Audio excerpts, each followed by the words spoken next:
Welcome to our house. This is the Screenplay Podcast. I'm your host, Evan Grenis, and normally with me is Andrew Novak, but filling in this week, we have Taco. Andrew is out in Japan playing a PGA Tour tournament. We tried to make it work. I was up at 2 a.m. texting him, uh, whatever time it was over there. I don't know how we made it work last year with him in Japan. He's in the Pro-Am this week, so a little bit tough to get him on the line. I got his bets, got some information from him, but Taco's filling in. So we'll see how he does this week. How you doing, Taco? Pretty nervous. Feel like the same feeling as when I haven't played golf in like a month and stepping up to the first tee in a golf tournament. Don't really know what to expect. Just try not to have any foul balls and see if I can help you guys out and give you some winners this week. You've been hitting some pretty big parlays though. Last week you hit like a 5 leg parlay. I feel like the week before that you hit like two parlays for 5 legs. You've been on a heater, on your own. Yeah, I'd say it's all been luck. I hit two five teamers 2 weeks ago and then another five teamer this week, but paid a lot more attention now this week, watched a lot more football. So we'll see if it keeps going, but not too. I can't keep this up too much longer, I don't think. All right. Don't forget to follow our Instagram, TikTok, and YouTube at screenplay_podcast. New episodes every Wednesday at 8 a.m. wherever you listen to podcasts. We have also partnered with Wager Games. They're giving our listeners a $100 deposit match on their first entry on the Sleeper app. Head over to our Instagram page, click the link in bio, promo codes, get your $100 deposit match. I'm looking at it right now. I like the Kyron Williams more than half a touchdown on Thursday night. Um, Big injury week. A lot of separation beginning to take place. Uh, I continue to lose fantasy football games despite having the number 2 scoring team in our fantasy league. We'll get into all of that. Monday Night Football. We got two games. We're not really going to touch on the Chargers and Cardinals. Cardinals take that home. I want to talk about the Ravens and the Buccaneers. The Bucs lost this game. They lost it in more than one way. They lose Mike Evans with a hamstring. They lose Godwin, dislocated ankle. He's done for the year. The Ravens put an absolute pounding on the Bucs. Lamar Jackson, 5 touchdowns. Derrick Henry went off in the second half. What did you see in this game?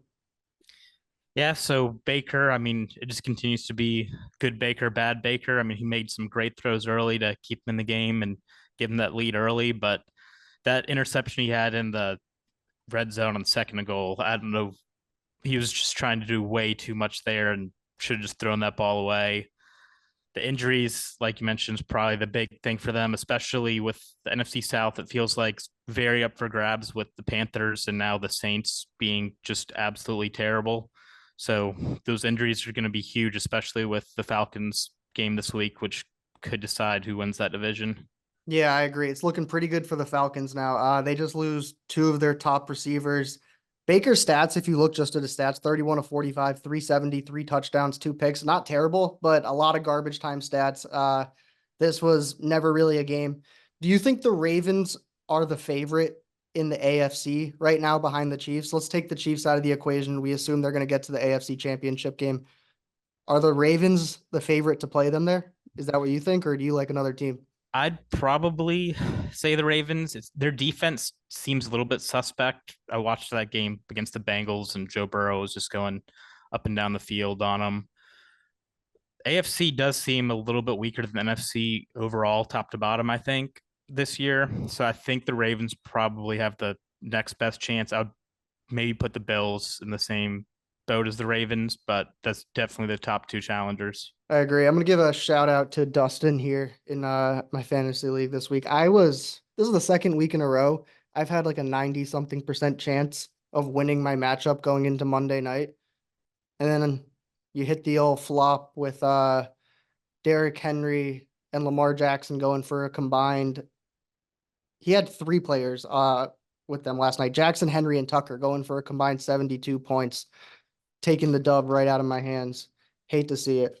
All right, Sunday Night Football. Steelers defeat the Jets 37-15.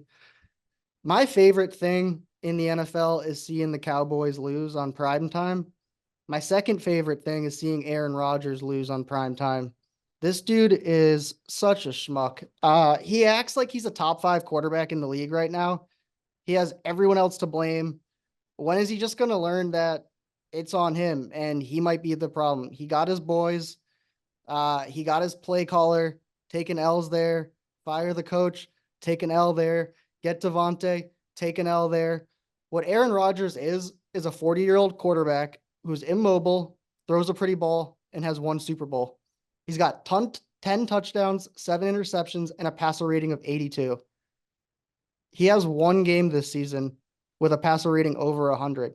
He's now closer to the number 32 quarterback in the league than the first quarterback in the league. I mean, it's not even a question right now. I love watching the Jets struggle. The Jets lose. The Jets continue to be the Jets. They were outscored 24-0 in the second half. How do you let that happen? Anyway, let's talk about the Steelers. Russell Wilson. They look pretty good with Russell Wilson. They got the running game going. They got Pickens going. What did you see out there on Sunday night? Well, first off, back to Aaron Rodgers. I'm still not convinced he doesn't think he's a VP candidate still with the election coming up because he just this whole season he has been awful. I know he's coming back from the injury, but this is not the Aaron Rodgers from the Packers that we all remember. No, no. I'm ready for him to start taking the blame. I mean, when we look at the team last year, 2023 Jets versus the 2024 Jets, they're a worse football team with Aaron Rodgers instead of Zach Wilson. Their win-loss, worse. Score differential, worse. Touchdown differential, worse. They're just a worse football team. Jets schedule coming up. Patriots, Texans, Cards, Colts, Seahawks, Dolphins, Jags. I'm not going to lie. There's a lot of wins there. Are you counting the Jets out? So they're gonna have to have. They already have 5 losses. Are we saying 10-7 is probably a lock for the playoffs? 9-8's a maybe. Yep. So they can afford 2 more losses. I know those games seem pretty winnable, but I mean they're losing a lot of games already that should have been wins. So I don't see it for them. Yeah.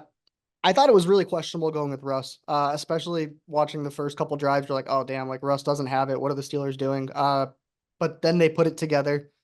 I think the Steelers really wanted to figure out their quarterback situation before their bye week. So they play the Giants and then they have a bye and then they get into their divisional matchups. They got Commanders, Ravens, Browns, Bengals, Browns, a lot of big games coming up. So post bye week, they want to know what their quarterback situation is. And when they play Russell Wilson and they can take deep shots with that nice high ball to Pickens, it opens up the run game for Najee. Everyone kind of looked better when Russell Wilson was throwing some nice deep balls in that second half. Yeah, I think I saw Pickens said that he'd been practicing a lot with Russell after practice and seems to be more engaged because I saw some clips from past games where it did not look like he was even trying out there with Fields at quarterback. Mm-hmm. But I wonder what they're going to end up doing with Fields. Do you think they're going to keep him or are they going to try to trade him and get something in return for him? No, no, I think they keep him. I think there's still a spot for him in this team, especially in the red zone, and not just in the red zone, but 5 and 10 yards in. I think Justin Fields had 5 or 6 rushing touchdowns in the red zone. So there are packages that will work for him throughout the season, especially in that area of the field where he excels. All right, let's get into the Chiefs defeating the 49ers 28-18. Everyone kind of assumes the 49ers are going to put it together, get healthy, make the playoffs. After this last week, I'm not so sure that's the case. Ayuk is having a real rough go of it. Hold out, play like crap, get your money, come back, out for the season. I mean, real ugly for him. Debo is healthy all week and then plays 3 snaps in the hospital with pneumonia. Christian McCaffrey is out for who knows how long. Jawan Jennings is still hurt. I'm sorry, but like if things don't work out this year or maybe next, it's going to be bad. You have Ayuk who just got paid. Purdy's going to want to get paid. I'm really worried about where the 49ers direction is headed. What about you? Yeah, this is definitely their window. Like I mentioned earlier, I think the NFC is a little bit weaker. So I feel like, unlike earlier with the Jets, I feel like the 49ers can play their way into form and get back into the playoff picture late. I know they're only, one game below 500. So they're right there. They are catching a break that their division is extremely weak this year. Um, But yeah, no, they can't just keep pushing out these losses until week 14, 15. They gotta start getting healthy and putting some wins together. They seem pretty Christian McCaffrey dependent based on his injury and how the team's performing. Yep. And then the other takeaway I had from the game was the Chiefs haven't looked, their defense has looked really good all year, but the offense, Mahomes, I feel like is throwing at least an interception every game. I don't know if that's true or not, but it feels like he's thrown at least one every game that I've seen this I year. believe he has more picks than touchdowns at this moment. But I was watching the special teams in this game. It seemed like Kansas City started with a short field a bunch. And when you give Mahomes a short field, a lot better in the red zone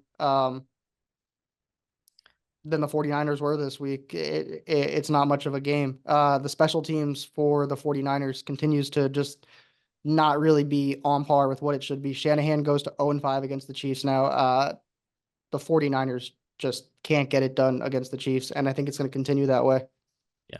What do you think of that Mahomes run on the sideline? I know I was texting you about that earlier. Yeah, I took it as a defender is approaching Patrick Mahomes, he's reached that level of status where the players are like, if I hit Mahomes, it's going to be a flag. And it's like a half-second flinch changes the entire play. They're almost like questioning, like, can I hit Mahomes? Do I have to let him go? Is he running out of bat? Like, they're so worried that they're going to get called for the 15 that they aren't even touching him in general. I think it's going to be a little bit different with the Raiders this week. I don't think they're going to put up with that type of stuff. But yeah, Yeah. that's what It, I re- saw. it reminded me a lot of this was a couple years ago in a college game. Kenny Pickett was in the ACC championship game. I think they were playing Wake Forest, and he was running like 30 yards downfield, and he faked a slide in the middle of the field, and the Wake Forest guy like stood up, and Pickett just ended up running it in for like an 80-yard touchdown because the guy was scared to hit him because he thought he was going to slide. And I Yeah. know they changed that rule where you can't, if you fake a slide, like that's where you're down. I know that was a little bit different than the Mahomes situation, but at that point, he's a runner still in bounds.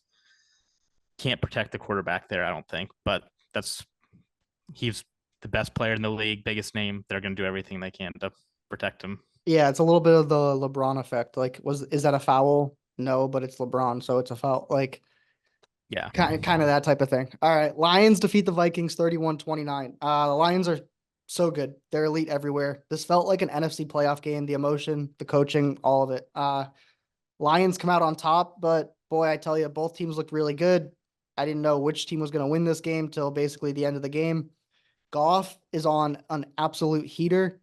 He went 22 of 25 for 280 yards, two touchdowns. When you look at his last three starts, he is 58 of 65 for 887 yards, seven touchdowns, and no interceptions. He is putting on an absolute clinic out there right now. Yeah, I didn't catch too much this game, but watch the highlights. Both teams look good. The one thing I saw early, that fake punt that Dan Campbell did was the most obvious fake punt ever. And obviously he Yeah, didn't come back to cost him this game, but you go back to the NFC title game last year with his aggressive decision making, you wonder if is that going to come back to bite him again? yeah, no. In a regular season game like this, where they come out on top, no one's gonna remember it.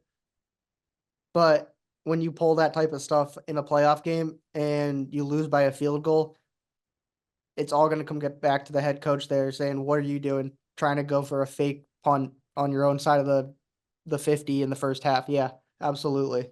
I think this game was really won last week versus the Cowboys.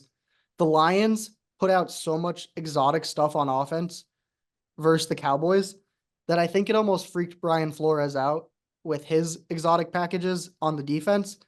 Because other than the fake punt for special teams, like the Lions played relatively simple, normal, hard nosed football, and I think the last week being so crazy with you got Penei Sewell doing stuff, a lot of trick plays. I think it kind of messed with them. Got in Brian Flores' head a little bit on that defensive end.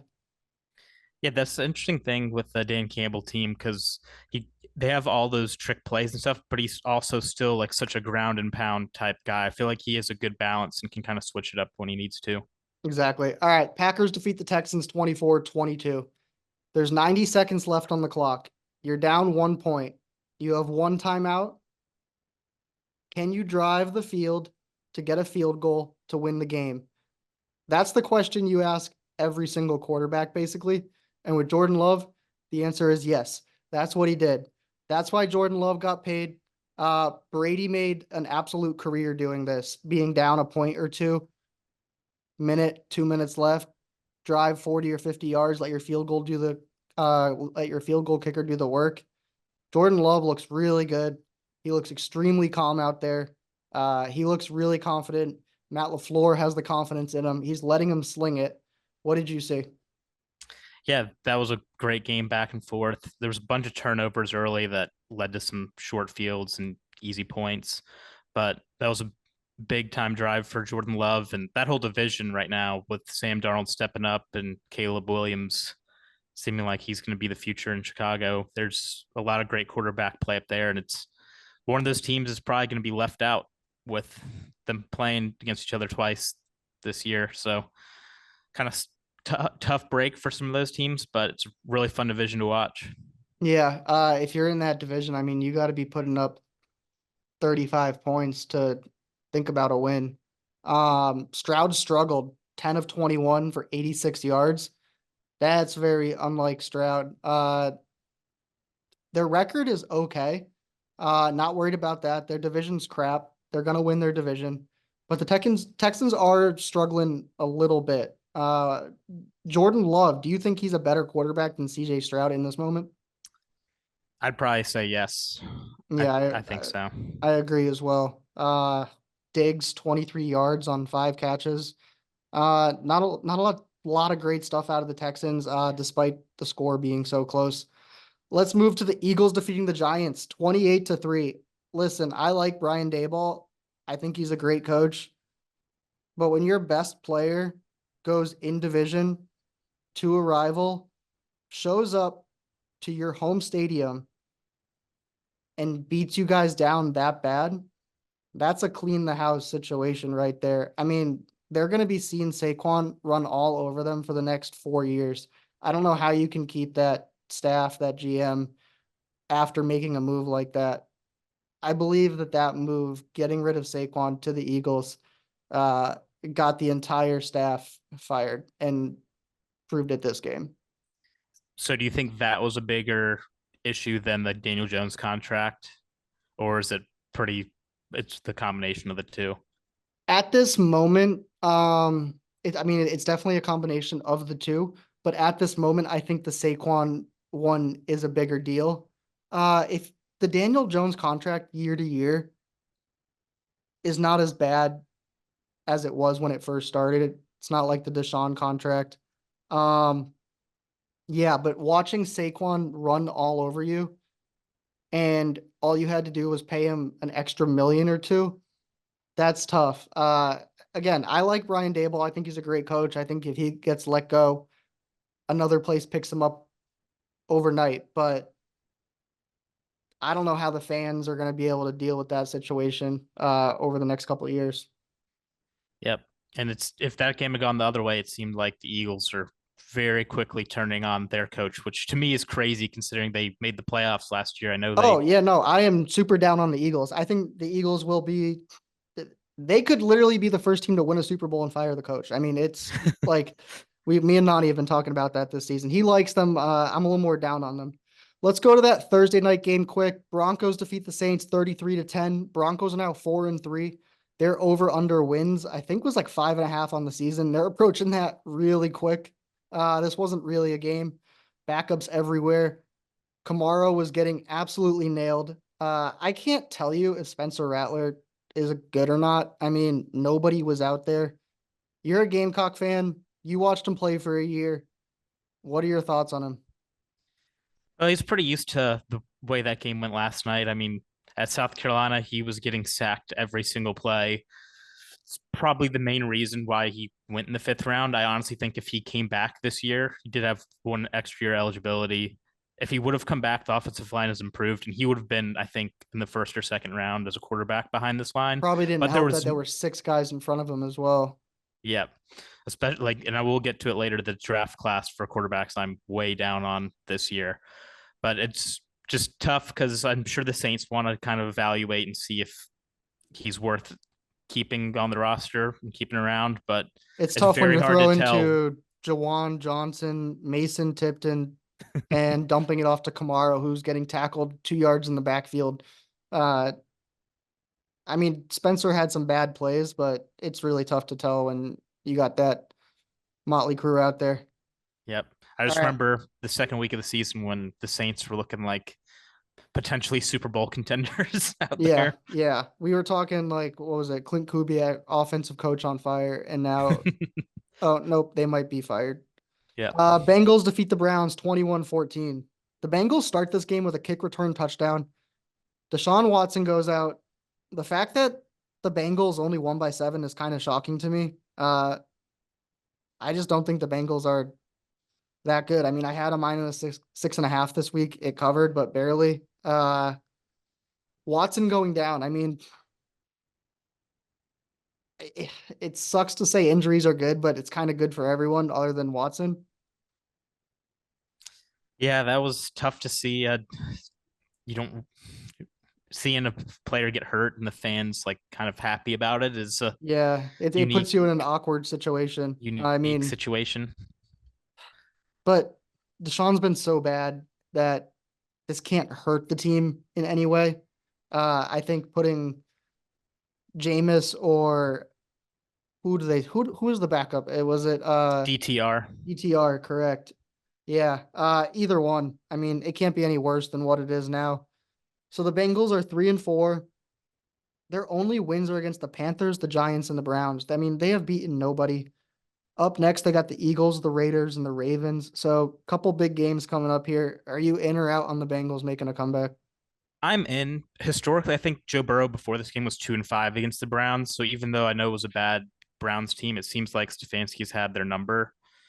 And some of their losses, like the Ravens game and the Chiefs game, both could have easily gone the other way. And that Commanders loss early in the season doesn't look as bad now as it Yeah, did early in the year. agreed. All right, let's get to our power rankings. At 10, I got the Eagles. They're 4-2. I I don't know what to do with them. I mean, they're 4-2. Their roster's great. They still have not scored a point yet in the first quarter. I hate their coach, but despite all of the problems, their roster's so good that they might just float inside that top 10 power ranking. At 9, we got the Steelers, 5-2. If they were 5-2 with Justin Fields, they might not make this list. But being 5-2 with what I saw with Russell Wilson, that team looked a hell of a lot better. So they sneak inside the top 10 there at 9. At 8, we got the Commanders. They're 5-2. Jaden Daniels gets hurt, but they keep winning. If you're 5-2, you're going to make this list. So Commanders at 8. At 7, I got the Bills, 5-2 as well. They're in a bad division. They have a losing record versus winning teams, but they're the Bills. They're going to win this division. They're going to be in contention come the end of the season. They're there at 7. At 6, I got the Texans, 5-2. Same situation here. I'm not so sure about the Texans if they're ready to take the next step, but they're in a really bad division. You still got CJ Stroud. Nico Collins will come back eventually. Texans at 6. At 5, we got the Packers, 5-2. They just beat the Texans. They're going to go right ahead of them. 24-22 over the Texans. They take the ball away and they score quick. It's a good combination. I like the Packers. At 4, we got the Vikings, 5-1. Close one against the Lions. Could still be undefeated. They've led by 10 plus points in every single game this year. At 3, we got the Ravens. They look freaky good. But they look freaky good in the regular season every year. And I'm not sure if they can do it in the playoffs. So I want to see if this holds up in January. Lions at 2, 5-1. They're elite everywhere. Goff is on fire. Probably the best roster in football. Ben Johnson said last week the well is deep, and it is indeed deep. At 1, we got the Chiefs, last undefeated team, 6-0. Doesn't matter who they play, doesn't matter who's on the field. The Chiefs are taking W's. All right, that was our power rankings. We got some talking points here to get into. We talk a lot about the good teams on this show, but we got to mention some of the bad teams as well. Who is going to have the number one pick in this current uh 2025 upcoming draft in the spring? Right now, as it sits, the Patriots would have the number one overall pick, followed by Carolina, Cleveland, Tennessee, and the Jets. Who do you believe will have the number one pick? I thought it was pretty interesting looking at this. There was a lot of two teams in like the same division where it's going to come down to I who wins that matchup between them. Like the Panthers and Saints are both going to be awful. That second game they play is going to be big for determining the number one pick, I think. Same for the Patriots, Dolphins, and the Titans versus the who was that? The Jaguars. I think the Jaguars might actually be a little bit better towards the end of the year, but we'll see. I will take. You know what? I'll take the Titans. I'll take a flyer on the Titans. I'm still mad they fired Mike Vrabel. I thought he was a good coach, and I also can't stand Will Levis. I know they went to Mason Rudolph, South Carolina guy, but I'd take a flyer on the Titans there. I don't think it's going to be the Titans. I think their division is too crappy. I think they're going to scrap out a couple of wins. I think the Jets are going to get some wins. They're going to be out of here. I like the Raiders and the Saints sneaking up this list into the top five. But I think the Pats take it home. I think the Pats get the number one pick here. They're not winning many games. I look at the schedule. Carolina still kind of a weak division, could win some games. I like the Pats with the number one pick. When will Bryce Young play again? Where will Bryce Young play again? Will it be for the Panthers? Will it be elsewhere? Will he be a draft pick traded? What do you see out of Bryce Young? You're a Panthers fan, correct? Kind of, Kind very of, loosely. very loosely. Okay. But I mean, if I was the Panthers, I would be playing him right now. I don't understand why they're trying to run Andy Dalton out there when you kind of know what Andy Dalton is. He's towards the back end of his career. They're not in contention for the playoffs or anything. I think you might as well see what you have in Bryce Young. I know it hasn't been great to this point, but I watched enough of him in college. I'd be shocked if he's not a good quarterback, especially with seeing some of the other Panthers quarterbacks when they've gone to other organizations. Baker was a terrible Panther, and he's been a little up and down, but overall, I would say a positive on the Bucks, and then obviously what Sam Darnold's done this year on the Vikings. But if I was a team that needed a quarterback right now, like maybe the Giants, the Browns, I know they've kind of got Jameis, but maybe the Raiders, a team that's looking for a quarterback, I would rather have Bryce Young than anyone in the 2025 draft. Interesting. I'm sure I That's might get an some pushback on okay. that. So you're telling me Shador Sanders is there, or Cam Ward is there, and you're like, give me Bryce Young. Yes. That's an Shador, out. That's an outrageous. That's an outrageous call. Shador, I don't want to deal with all of the everything that comes with that would just be too much. I would not want that on my What team. about Travis Hunter? I would take him Travis, over Bryce Young. oh yeah, but I'm talking about as like quarterbacks. Okay. Like Travis Hunter, obviously, I would rather have. So you think if Bryce Young was coming out of college right now, he would be the number one pick still?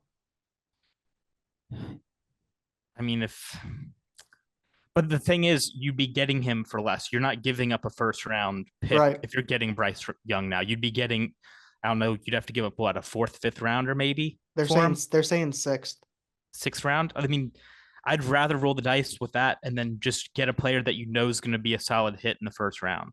I Because I agree. mean, the other quarterbacks, Cam Ward's got a lot of upside, but he throws some of the worst interceptions. He's got a little bit of Anthony Richardson to me.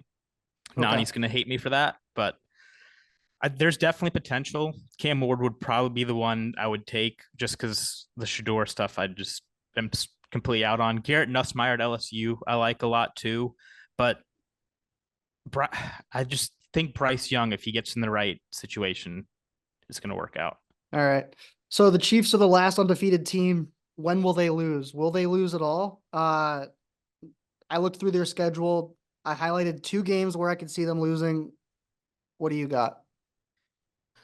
It's probably the boring answer, but the at the Bills is definitely the most losable I had on their schedule. Um, they've got the Raiders this week. I don't think that they're gonna have another miracle. Like, was that a Thanksgiving or Christmas game last year where they ended up winning? Yep. Hmm. Bucks, Baker's interesting just because you never know what he's gonna do. I But with mean, those the injuries, way I see it is all of these home games yeah, are at that one's Arrowhead. a night game at Arrowhead. I Yeah, just can't so see it. Bucks, Broncos, Panthers, Raiders, Chargers, Texans, those are all at home, so I count those as wins. The Bills just can't get past the Chiefs, so I almost count that as a win. I'll The say the lat the Bills will get them, but Okay. just because I mean the Chiefs have been playing with fire all year. I mean, it could even be one of the other games. Just I'm seeing they're I'm seeing at the Raiders this week, pissed off franchise there. They're gonna want to hit Mahomes. The Raiders have beat them before. If they don't get it done this week, the Raiders, I see the Chiefs going all the way until week 17 at the Steelers. and that's a game where they'd be resting players, and the Steelers could be playing for a playoff spot. So Yeah. So, yeah, there is a chance that the Chiefs just win a lot of games in a row here until the end of the season. All right. This is a new game. It's called This or That. I'm going to give you its stat line. You're going to tell me which team or which player it is. I'm going to give you two answers. You're going to tell me which one it is. All right. This team is last in the NFL with 77 rush yards per game. Is that the Dallas Cowboys or the Las Vegas Raiders?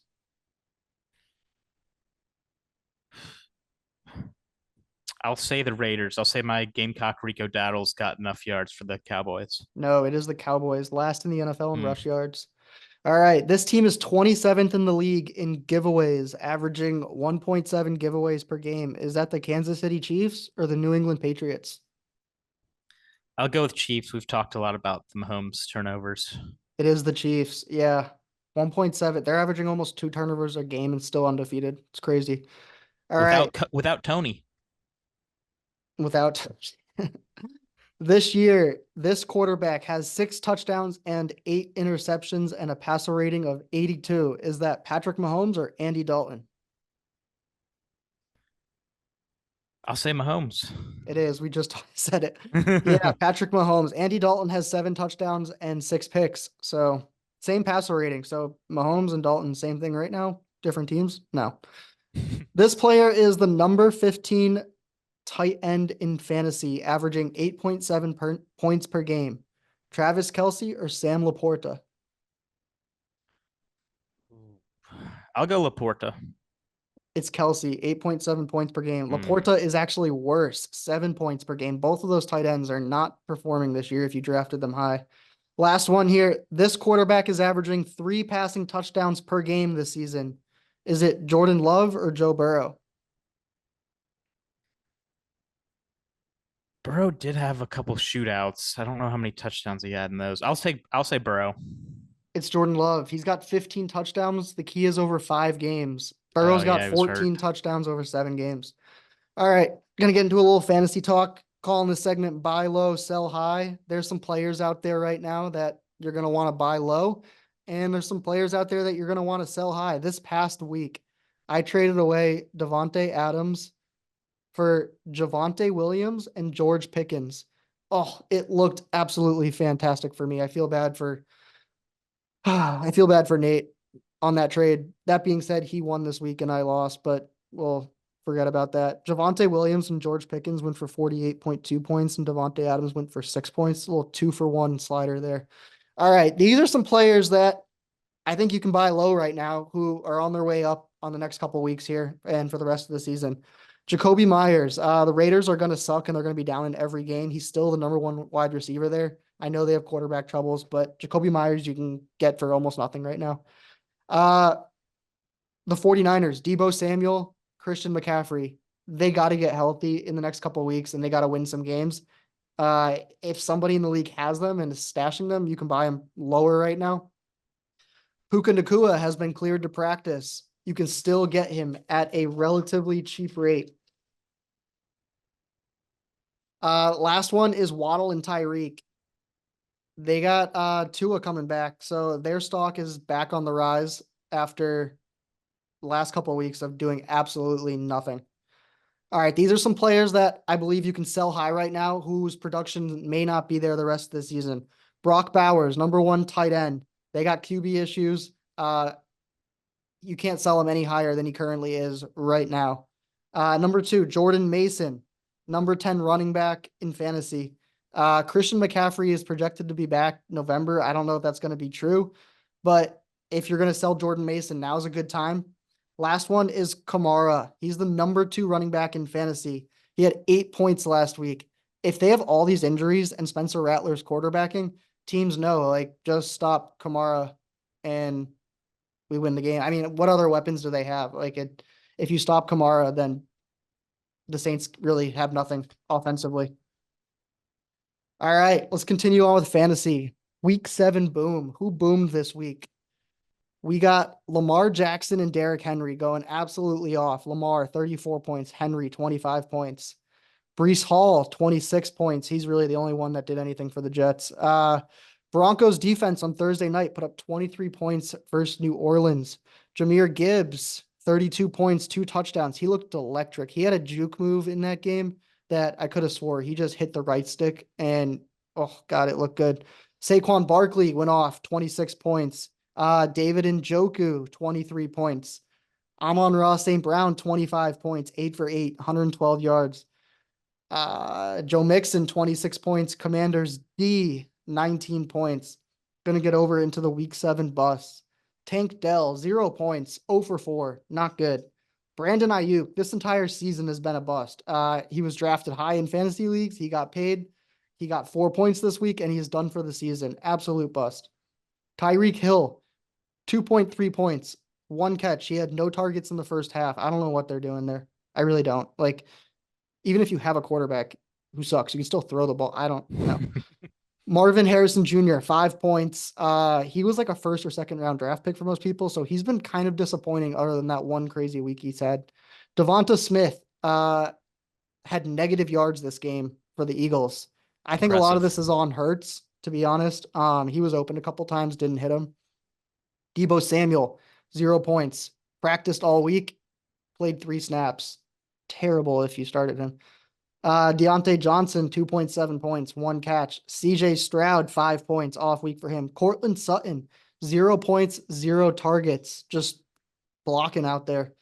The Jets defense, -6 points, love to see it. And another Dolphin, Waddle, 2 points, 1 catch. How do you have Tyreek Hill and Jalen Waddle on your team and get 2 catches combined out of them? I mean, I could play quarterback and get 2 catches out of those guys. Maybe not, but that's pretty bad. All right, let's get into week 8. These are our starts. We said it last week. We've been saying it every week. This is our segment. Start your pass catchers against Jacksonville. And last week, it is Green Bay. Green Bay is going to go absolute ham on Jacksonville defense. Start those pass catchers. Javonte Williams, he is a running back and he is playing the Carolina Panthers. Therefore, you start him. Ricky Pearsall got a few catches last week, finally got in the league. They're playing Dallas this week. The 49ers are beat up everywhere. He's a very viable wide receiver 3 flex option this week. Roma Dunze off a bye versus Washington. Rookie connection. We're going to play the Chicago off a bye week card, and let's see if Rome does something. Let's see if they draw something up for him. Lad McConkey versus New Orleans. New Orleans Saints. Their defense is beat up everywhere. I think Lad goes 15 plus this game for fantasy points. Lastly, I like Zach Charbonnet versus Buffalo. Buffalo's secondary is very good. I think they're going to run the ball a lot, and I think Charbonnet could get more work than projected. These are some week 8 six. Had some trouble finding a few, but mentioned it earlier. Kamara versus the Chargers. Chargers got a good run D. I think they're just going to target Kamara. Going to be a small game for him. Tony Pollard versus Detroit. The Titans are probably going to be losing. Lions got a good run D. Not a good spot for Pollard. Jared Goff, he's been on fire, but he's playing Tennessee. I think he's going to come back to earth a little bit. Not saying he's going to play bad, but just don't expect a huge game out of Goff. Tennessee's defense is solid. Lastly, we got Chase Brown versus Philly. Philly, Rundy, okay. I think Cincinnati's going to throw the ball a ton versus Philadelphia this week. I think Chase Brown's got to see the bench. Here are some waiver wire additions to look at going into week 8. So the big news with pass catchers is the Bucks. You got Godwin and Evans going down. So everyone else on the Bucks is getting a major boost. I'm talking Sterling Shepard, Jalen McMillan, and Cade Otton. I'm really liking Cade Otton. He showed up big last game, even though they lost. His tight end stock is going to be rising. Another one to look at, Will Disley, tight end, Chargers. Last week, he had 11 targets, 8 catches. He was their leading target guy for Justin Herbert this past week. There's no one to throw the ball to. Quentin Johnston is a bust. He's out. Look at Will Disley. And then for defenses, the Chiefs D is probably available in your league. They are solid. They're playing the Vegas Raiders this week. And the Chargers D, they're playing the New Orleans Saints. I don't think the Saints are going to be able to do much against that Chargers D. All right, let's get into the gambling. Going to take you through the lines. On Thursday, we got Vikings at Rams. Rams plus 2.5. On Sunday, in the 1 p.m. window, we got Titans at Lions. Lions minus 11. Packers at Jags. Jags plus 4.5. Colts at Texans. Texans minus 5.5. Ravens at Browns. Browns plus 9.5. Jets at Patriots. Patriots plus 7. Eagles at Bengals. Bengals minus 2.5. Falcons at Bucks. Bucks plus 2.5. Cardinals at Dolphins. Dolphins minus 3. 4 p.m. slate. We got Bills at Seahawks. Seahawks plus 3. Saints at Chargers. Chargers minus 7. Chiefs at Raiders. Raiders plus 10. Panthers at Broncos. Broncos minus 9. Bears at Commanders. Commanders plus 2.5. Cowboys at 49ers. 49ers minus 4. Giants at Steelers. Steelers minus 6.5. What do you think is the must-win game of this week? I think for the Bucks against the Falcons, I think they need to win that game if they're Who gonna. needs to win that game? The Bucks. I think the Falcons can bounce back, but the Bucks need, especially with all the injuries they've got right now, they need every win they can Yeah, get. I agree. I don't think the Bucks are going to win that game with all the injuries. My must-win game week is the Bengals. You got the Eagles coming into town. If the Bengals lose this, I'm pretty much out on them for the season. This is like a make or break game. I think for the Bengals. All right, last week I went 2-1, had my first winning week. That is not a good sign. I took Broncos, which hit, Bengals, which hit, and Giants did not hit. I am now 6-16 on the season. That being Nice. said, I gave out on Monday the Monday night bird parlay. It Double hit bird. the double bird parlay, Ravens and Cardinals.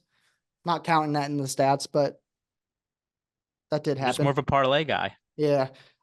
Andrew, on the other hand, has been on fire. 3-0 this week. Lions hit, Chiefs hit, Commanders hit. He is 6-0 over the last 2 weeks. He is now up to 12-8-1.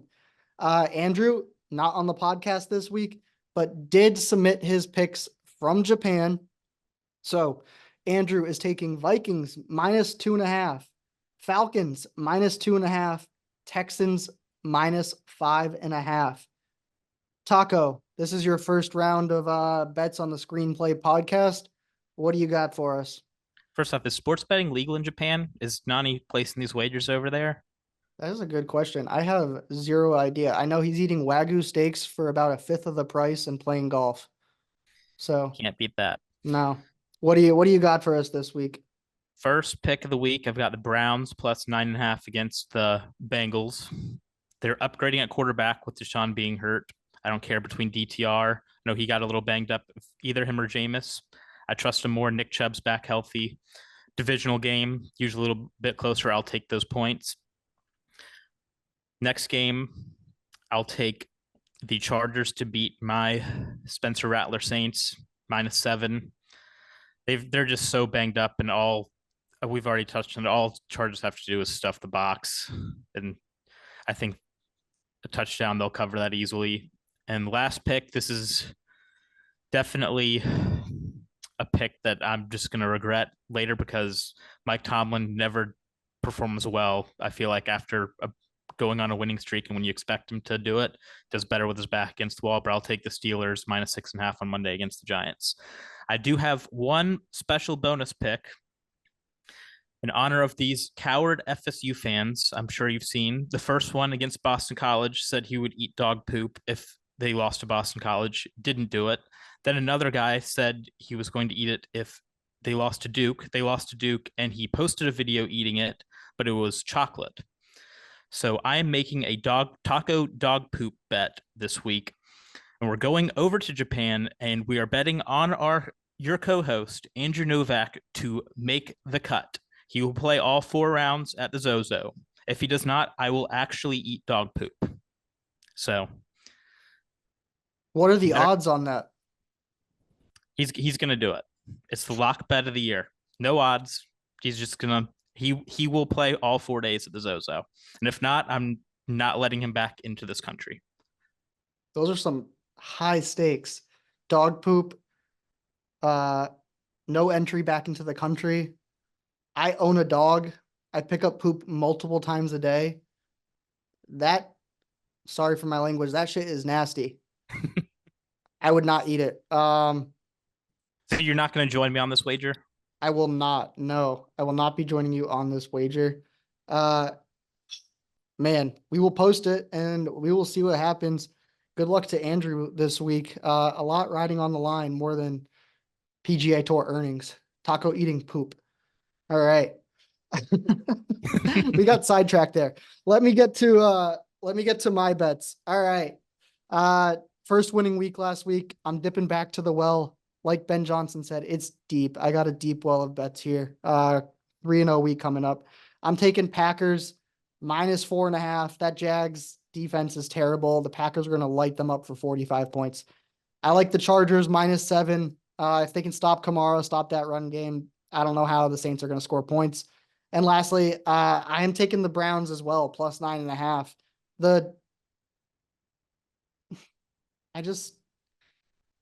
I don't see the Ravens covering that spread on a divisional game with the juice that the Browns are going to get from Deshaun not playing. It's not a short week too. Yeah, short week. I think the Browns are going to get a bump up from a quarterback going down. It's weird to say, but I do agree with you. All right, those were our bets. Lock them in. Taco's locked in for some high stakes golf gambling from Japan over dog poop. Oh man, that's going to be tough. We'll be watching the NFL this week. We'll be watching fantasy. We'll be watching the golf scores apparently now too. Yep. All right. Thanks for having me on, Grennis. Enjoy it. Thanks Taco for filling in. Did a good job. Got bets down. Got some football talk down. Got week 8. Nice slate of games this week. No buys, so a lot of football to watch. Appreciate y'all. Don't forget to follow us on Instagram, TikTok, and YouTube at screenplay_podcast. New episodes every Wednesday, 8 a.m. wherever you listen to podcasts. Good luck to everyone out there. Good luck to Taco's bets. Good luck to Andrew in Japan. See y'all later.